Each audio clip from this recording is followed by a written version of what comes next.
Welcome. My name is Jarrett Lau, and today's topic we're going to talk about is about minimizing maintenance calls or requests from your tenants.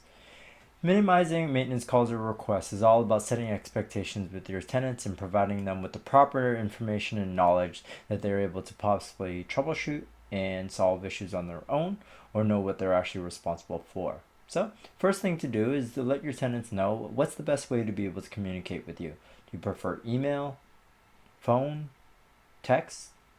Let them know in advance. That way you're not getting multiple emails, multiple calls, multiple ways from different tenants. If email works the best for me, just because I'm able to keep all the emails for all the tenants all on one chat. That way everyone's informed and I don't have to speak to multiple people. Second thing to do is to make sure that they're clear on what they're responsible for.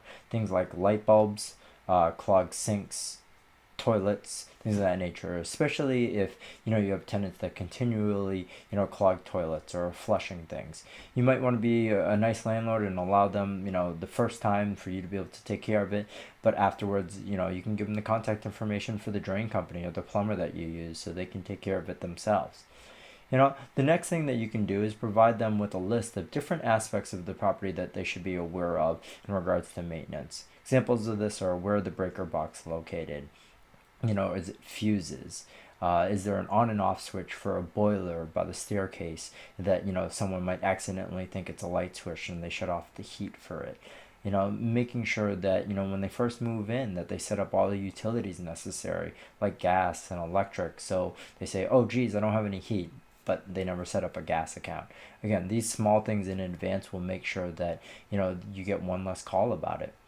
Let them know in advance when are good times or okay times for them to contact you. Can they contact you on weekends for normal maintenance, or would you prefer them to contact you, for on Mondays or through Fridays, 9 to 5?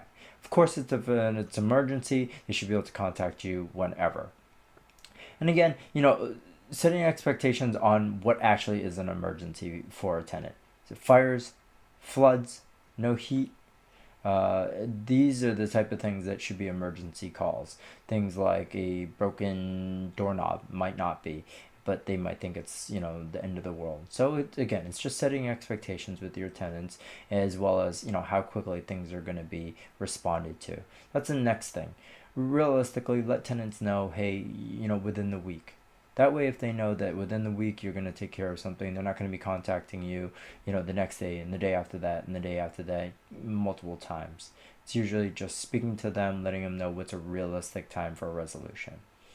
The next thing for you is to be very proactive with your property. And I say that in the sense of putting your property on a scheduled maintenance plan. These things include, caulking of tubs, regrouting of tiles, checking if there's leaks from plumbing fixtures, seeing if there's moisture inside of a unit from roofs or in basements, checking and making sure that doors and windows unlock, and also making sure that you have properties on a heating service maintenance plan, so that a plumber or HVAC company can just make sure that heating systems are working well before winter, or AC in the summertime. And of course, as a landlord, you guys should be walking your properties, making sure there's nothing glaring. Is there any handrails that are loose, light bulbs in common areas that aren't working, and debris, doors that don't lock, any safety issues that you can walk through. Again, I have a checklist if you want to contact me to be able to, for both interior and exterior common areas. I have a checklist that you can follow through and just make sure that your properties are okay.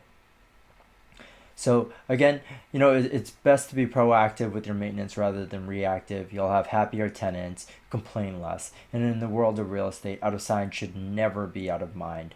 I hope that you're able to implement a few of these ideas and that they help you minimize your maintenance requests, have happier tenants, and of course have a safer, well-maintained property.